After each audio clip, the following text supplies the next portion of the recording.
Es-tu une bonne personne? Question 20. Mohandas Karamchand Gandhi était un célèbre avocat indien qui a vécu entre 1869 et 1948.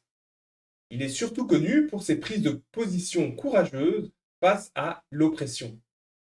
En effet, il se présente comme un des fervents défenseurs des actions de résistance à l'oppression basées sur la désobéissance et l'action non violente. Il aurait dit: un homme cruel avec les animaux ne peut être un homme bon. La question est la suivante. Ayant souvent défini dans mes vidéos ce qu'est réellement un être bon, cette phrase était juste. A. Oui. B. Non.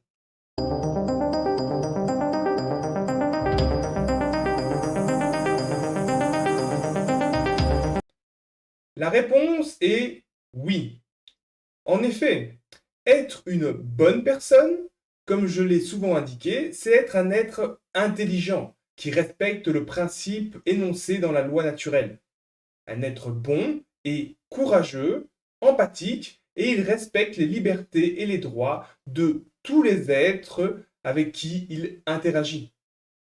Si un être humain est cruel envers les animaux et donc commet des crimes envers eux, cet être humain est immoral. Dès lors, un être immoral, un criminel, ne peut pas, par définition, réellement être une bonne personne.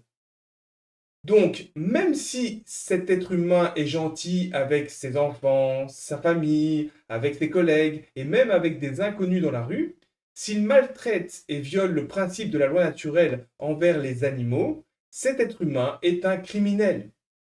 Cette cruauté envers les animaux et la banalisation de ce genre de crime endurcit le cœur des hommes et par là diminue leur empathie.